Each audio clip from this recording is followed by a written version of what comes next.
Muy bien. Bienvenidos a la lección 41, preterit o pretérito or preterit regular verbs. O yan, nasa past tense na tayo mga kasama. Lesson 41 na tayo, parang lesson 1 lang last time. Okay. ¿Están listos, hermanos? Sige, sana ay ready na po kayo. May prestan su atención, por favor. So, ang ating objectives, mga kasama, pagkatapos ng aralin na ito, ang mga mag-aral ay inaasahang maalala ang present tense ng regular verbs. So, i-review natin yung present tense, maunawaan kung bakit preterit ang tawag at hindi lang past tense. Matukoy kung kailan ginagamit ang preterit gamit ang time markers, makapag-conjugate ng regular verbs sa preterit, at makagawa ng pangungusap tungkol sa tapos na gawain sa nakaraan. Una, ang tanong. Ito tanong ko rin to dati eh. Kasi kung meron kayong alam sa English grammar, sino ba yung mga magagaling dyan sa English? Taas ang kamay. Maraming magagaling dito sa English eh. Sa English grammar, past tense ang gamit natin, di ba? Past tense yung term eh. Wala namang preterit. If I'm not mistaken. Walang preterit na term sa English. Nung nag-aaral tayo ng basic English grammar, di ba? Yung mga I ate, I left, I danced, etc. No? Sa English at Tagalog, iisa lang ang past tense. Kumbaga ang tawag doon, past tense. Pero, ito makinig mabuti. Sa Spanish language, may dalawa kasing uri ng past. Meron tayong tinatawag na preterit o preterito.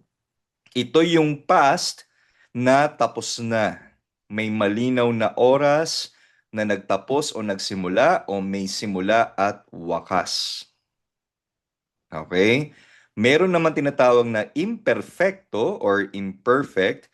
Ito yung past, okay, na habitual, dati na, or nangyari dati pero patuloy pa rin nangyayari hanggang ngayon. Walang malinaw na ending o hangganan. Kaya hindi natin pwedeng sabihin past tense lang. Kasi may dalawang klase ng past tense sa Spanish.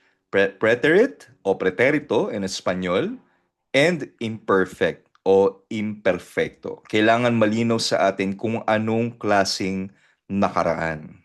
Okay? So sa ngayon, ngayong araw ay magfo-focus tayo sa preterit or finished past. Kasi hindi natin kakayanin na dalawang past tense or dalawang past ang i-discuss natin ngayon. Baka dumugo ang ilong natin. Okay? So, explain ko lang. For example, yung pagkain ng pizza, eating pizza. Okay? Pag preterit, yung nabanggit ko kanina, completed siya. For example, ayer comí pizza. Imperfect o imperfecto, habitual or background, cuando era niño comía pizza todos los viernes. So sa English, I ate pizza yesterday. Sa imperfect, I used to eat pizza every Friday. So I ate pizza yesterday. So yung clue natin yesterday, meaning tapos na yon, di ba? Kahapon, tapos na. I used to eat pizza every Friday. Dito, past siya, no? Habit niya in the past, pero hindi malinaw kailan ba nagsimula, kailan nagtapos. Basta nakaraan siya, pero hindi mo alam kung kailan nagsimula, kailan nagtapos. Yun yung imperfect. Pero kung papansinin niyo sa Tagalog, ayer comí pizza, kumain ako ng pizza kahapon, so past. Pero yung imperfect niya na translation, kumakain ako ng pizza tuwing Biyernes noong bata pa ako. Kumakain, gumagamit ng present tense, kahit nangyari na sa past. So sa Tagalog, wala tayong imperfect. Kumbaga, past tense lang. Napapansin niyo? Kaya medyo complicated ito for Filipino learners kasi wala tayong imperfect tense sa Tagalog or sa Filipino. Another example, pagdating ng late, arriving late. Preterit, ella llegó tarde. Imperfect, ella siempre llegaba tarde. So kung i-compare natin, she arrived late, preterit, completed, late siya. She always arrived late. Past tense pero nakaraan pero hindi mo alam kung kailan 'yun nangyari. So 'yun. Another example, living in Chile, preterite, vivimos en Chile por 2 años. So after 2 years, tapos na. Vivimos en Chile por 2 años, pretérito. Vivíamos en Chile, we used to live in Chile. So nakaraan, pero hindi mo alam kailan ba nagsimula, kailan natapos. Okay? So nagkakaroon kayo ng idea kung ano yung difference ng preterite at imperfect. Ngayon, review lang natin ang present tense. Baka nakalimutan nyo na dahil nag-aral tayo ng gustar, ng mga irregular verbs, time-changing verbs. Baka nakalimutan na natin yung basic, yung present tense, conjugation ng regular verbs. Pakibasa nga po, Brad Dan, ang present tense, review. Limpiar, to clean, maglinis. Barrer, magwalis, to sweep. Decidir, magdesisyon, or to decide. Brad Dan, por favor. Yo limpio. Isang diretso na po. Sige, sige, go Itong ahead. tatlong ehemplo. Mm. Okay. Yo limpio, barro, decido. Tú limpias, barres, decides. Él, ella limpia, barre, decide. Nosotros limpiamos, barremos, decidimos. Mhm. Vosotros limpiáis, barréis, decides. Ustedes limpian, barren, deciden. Mhm. Again, Brenda, repeat after me. Limpiáis, Limpiáis, barréis, barréis, decidís. decidís. Oh, kasi diba may asento dun sa letter I, so sa dulo, decidís. Ngayon, ustedes limpian. Hindi limpian. Limpian. Kasi Lim, yung nose rule natin, nagtatapos sa N, S or vowel, nasa second to the last syllable ang stress. Limpian. Baren. Deciden. silent and po. No, it's not silent N, pero 'di ba pa nagtatapos sa N, sa S or sa vowels, ang isang salita at walang accent mark, nasa pangalawa mula sa huli ang diin ng salita, limpian. Ako Nagagets? Kasi ang banggit mo kanina, limpian. limpian, baren, deciden. No, limpian, baren, deciden. Kuha? Okay, limpian, barren, deciden. Okay. Muy bien. Doon sa double R, no? Sa doble R, R. Okay. Good job. Buen trabajo. Muy bien. Ahora, again, ano ang preterite? So, for example, sa present tense, trabajo hoy, I work today, ginagawa ngayon. Trabajé ayer, ginawa kahapon. Or, nagtrabaho ako kahapon, tapos na. Ayun, yun yung difference. So, ito. Panibagong conjugation. Sa mga hindi nag-advance study, meron tayong bagong verb endings na i-memorize. Para ma-conjugate natin ang AR verbs, natatandaan ninyo, no? Ang lahat ng verb o pandiwa sa Spanish ay divided into three verb endings or categories. AR verbs, ER verbs, IR verbs. Mga verb na tatapos sa AR, sa ER, at IR. So, para i-conjugate natin in preterite, nasa preterite na tayo, tatanggalin nyo muna yung AR, ER, IR verb sa dulo, papalitan nyo ng aste, o, amos, asteis, aron, for AR verbs. Yo trabajé. Tú trabajaste. Again, yung la letra J or J ay H sound. Él, ella, usted trabajó. Nosotros, nosotras trabajamos. Vosotros, vosotras trabajasteis. Ellos, ellas, ustedes trabajaron. Hermano Christian, pakibasa nga po ang conjugation ng AR verbs in preterite, por favor. Conjugation. Trabaje, trabajaste. Oops, again, otra Trabajo, vez. Hermano Christian, trabajé. trabajé. Notice, 'di ba yung accent mark nasa dulo? So nandun ang diin, trabajé. Apo. Trabajé, Mhm. trabajaste, trabajó, Mhm. trabajamos, trabajasteis, trabajaron. trabajaron. Trabajaron. Okay, segundo de la syllable, paling tatapos sa N. Trabajasteis. Okay? Kasi diba yung trabajasteis, nagtatapos sa S, so nasa second de la syllable, nasa T. Trabajasteis. States. Okay? So, ano napapansin ninyo sa verb conjugation ng preterite? May napapansin ba kayo? Oh, wala kayong napapansin. Yung Ano na? sa ano po, yung Sige. sa ano po, yung sa nosotros, ay yung sa we, amos din po yung ginagamit ko, Ayun, trabajamos. same lang, Pareho 'di po siya. ba? Muy Apo. bien. Same lang siya, no? Igual, trabajamos. So, magkakatalo na lang yan sa context ng pangungusap. Okay, mamaya pag-aaral natin yung mga time marker o yung mga salita na nagpapahiwatig na preterite ang pangungusap.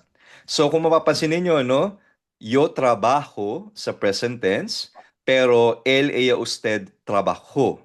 Kaya, importante ang accent marks. Importante na marunong kayong magsulat at magbigkas ng accent marks dahil kung hindi kayo marunong sa accent marks, hindi pa rin kayo marunong mag-type o magsulat ng accent mark, or kung hindi kayo marunong mag-pronounce ng may accent mark, pwede kayong ma-misinterpret.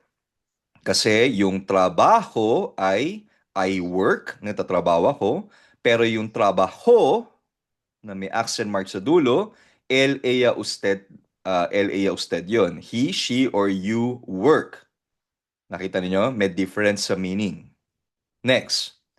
This one, good news. Kapag ER and IR verbs, same lang ang verb endings. Pareho lang. Okay? Pag preterite.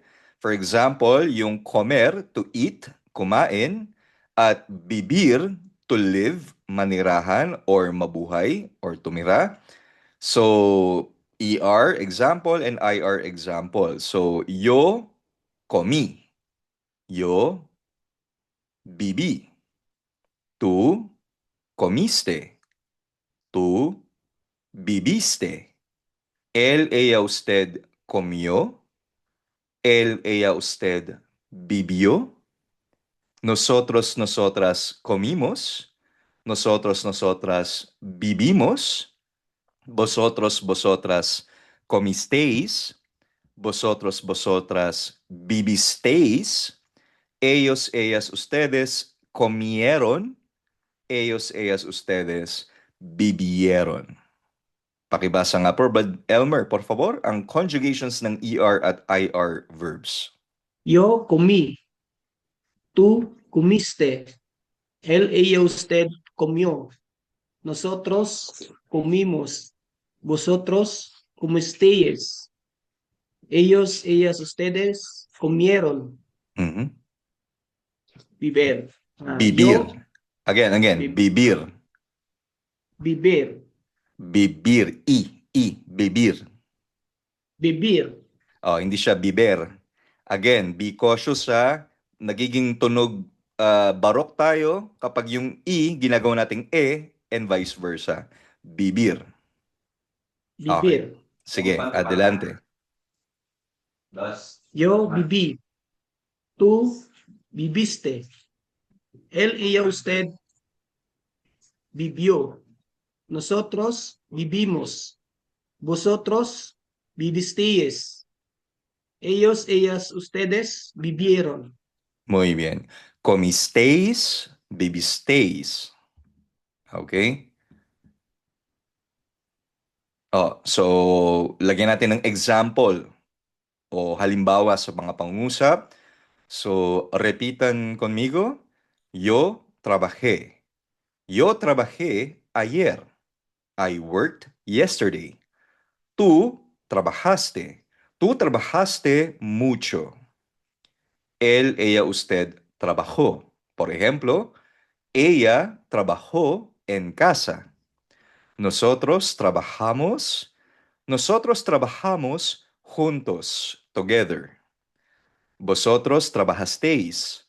Vosotros trabajasteis tarde. Ellos, ellas, ustedes trabajaron. Ellos trabajaron aquí. ER verb, Example, comer, to eat, kumain. Yo comí arroz ayer. Tú comiste pizza anoche. Ella comió pan. Pan, tinapay. Nosotros comimos juntos. Vosotros comisteis tarde. Ellos comieron mucho. And IR verb, vivir, for example, to live. Yo viví en Chile. Tú viviste aquí. Él vivió solo. He lived alone. Nosotros vivimos ahí. Vosotros vivisteis en España. Ellos vivieron juntos. Okay? So again, ang verb endings po ng AR, aste, o, amos, asteis, aron. Ang ER at IR verbs in preterite, pareho lang ang verb endings, iste, yo, imos, isteis, ieron. So, dalawang pattern lang ang kailangan nating tandaan. So, again, ang accents, no, or tildes matter, no, importante. So, for example, yung verb na mandar, to send or to order, no, mando could mean he, she, or you sent, pero mando ay send. Ayun, so isang tuldik, isang tilde lang, mali yata yung tuldik. Isang tilde lang, ibang tense na. So very cautious po tayo dapat dyan. Ngayon, ito po ang ilan sa mga time marker o mga salita na pwedeng maghudyat o magbigay ng clue na preterite ang pangungusap. O, basahin po natin isa-isa. Ayer, anoche, anteayer, la semana pasada, el mes pasado, el año pasado, hace 2 días. 2 days ago, dalawang araw na nakakalipas. So yung hace plus yung time, no? Pwedeng gamitin yan pag gusto mo sabihin blank ago. So for example, hace un año, hace 3 días, hace 2 semanas, etc., etc., no? A las 8, esta mañana, por 3 horas. Pakibasa nga po, hermano PJ, por favor. Ayer, yesterday kahapon. Anoche, last night kagabi. Anteayer, day before yesterday, makalawa. La semana pasada, last week, nakaraang linggo. El mes pasado, last month, nakaraang buwan. El año pasado, last year, nakaraang taon. Hace 2 días, Hace. 2 days ago. Hace 2 días, 2 days ago. A las 8, at 8, a las 8. Esta mañana o earlier, this morning, kaninang umaga. Por 3 horas, for 3 hours, sa loob ng 3 oras. Muy bien. And ito rin yung mga ilan pa sa mga importanteng markers na nagbibigay ng signal na preterite ang pangungusap. Entonces, de repente, una vez, el otro día, ese día, el lunes o el martes, primero, después, luego, finalmente, por fin. Yung el lunes o el martes, no, last Monday nung lunes, or you can also put the word el lunes pasado. Ayun. El martes pasado. Okay? Sige, pakibasa nga po, Brad John Rel, por favor. Entonces, then, noon pagkatapos, de repente, suddenly, bigla. Una vez, once, minsan, isang beses. El otro día, the other day, noong isang araw. Ese día, that day, noong araw na iyon. El lunes, martes, last Monday, noong lunes. Primero, first, una. Después, after, pagkatapos. Luego, later, kalaunan. Finalmente, finally, sa wakas. For fin, at last, sa wakas. Muy bien. Okay. So again, no, kaya preterite po yan dahil meron ng may sense na tapos na or finish na sa timeline. So for example, compré un teléfono ayer. So yung ayer, time marker, nagbibigay ng clue na preterite na or tapos na yung kilos.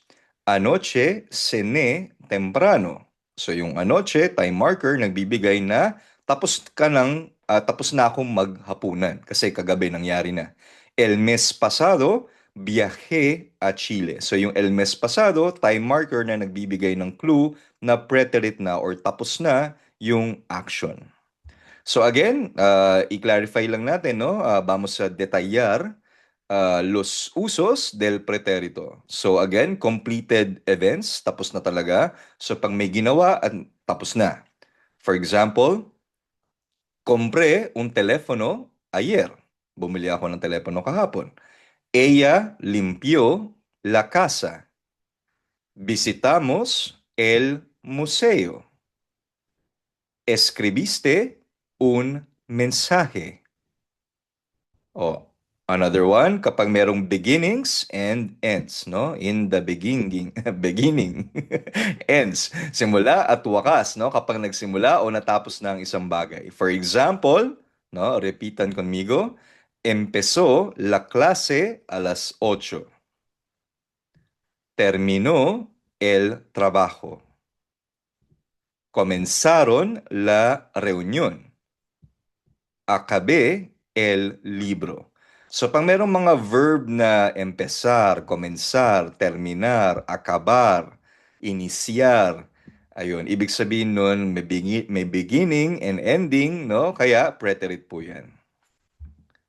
Number 3, pag merong specific time, obvio. Pag may specific times and dates, may oras o petsa, o haba ng panahon.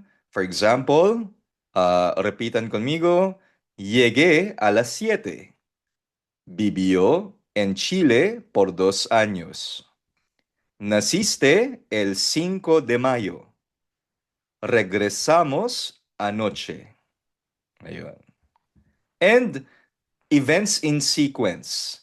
So, sunod-sunod na pangyayari. So, parang kapag meron ka parang nagkukwento ka ng nangyari. So, for example, me levanté, me bañé, y salí. Bumangon ako, naligo at umalis. I got up, bathed, and left.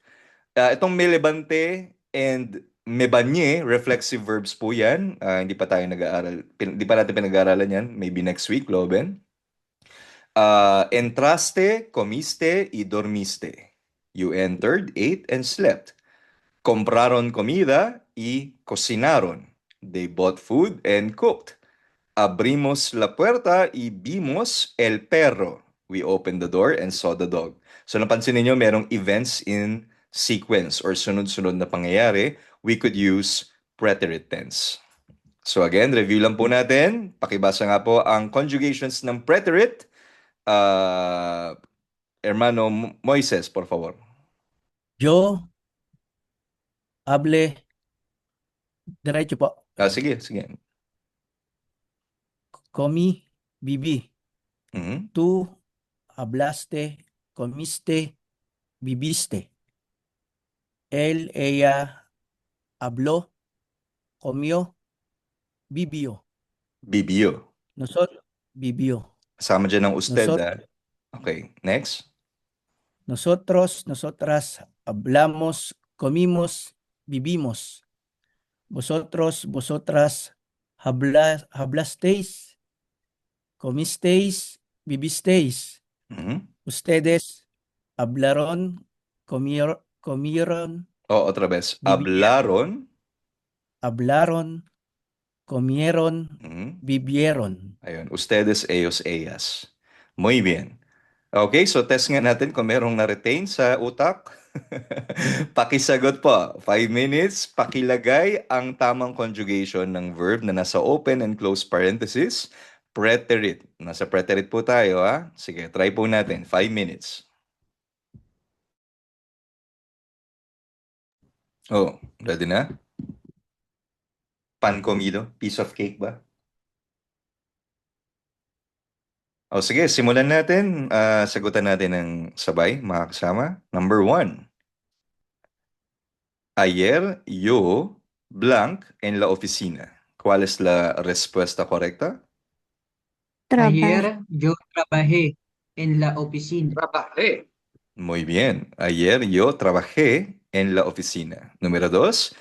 Anoche tú blank muy tarde. Anoche comiste muy tarde. Anoche tú comiste muy tarde. Número 3.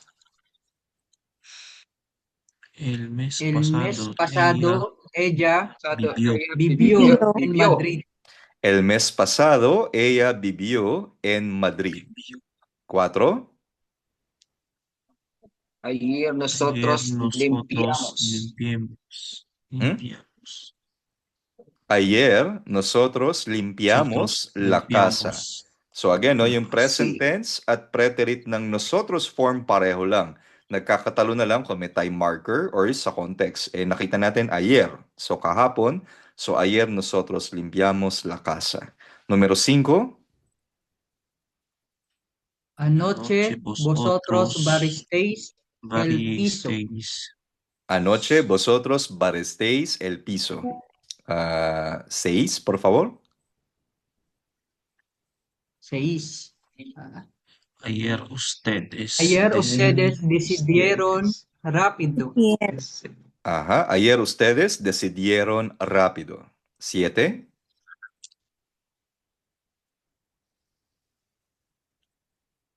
7. Anteayer yo estudié español por 2 horas. Anteayer yo estudié español por 2 horas. 8. Anoche él comió con su familia. Anoche él comió con su familia. 9. La semana pasada vosotros vivisteis. vivisteis Oh, ok. La semana pasada vosotros vivisteis en un hotel. 10. Ayer Ayer nosotros trabajamos hasta las 8. Ok, ayer nosotros trabajamos hasta las 8. Pakibasa nga po. Sis Amy, pwede kayo magbasa ng ating mga pangungusap, por favor? Apa. Ayer yo trabajé Mhm. en la oficina. Anoche tú comiste muy tarde. Mhm. El mes pasado ella vivió en Madrid. Mhm. Vivió. En Vivió. Madrid. Mhm. Vivió. Ayun, kasi may asento sa O. Okay, next. Yo. Ayer nosotros limpiamos la casa. Mhm. Anoche vosotros baristeis el piso. Mhm. Ayer ustedes decidieron rápido. Mhm. Anteayer yo estudié español por 2 horas. Mhm. Anoche él comió con su familia. Muy bien. Siya po cellphone lang gamit ko. Okay lang, sige. La semana pasada vosotros vivisteis en un hotel. Mhm. Ayer nosotros trabajamos hasta las 8. Muy bien.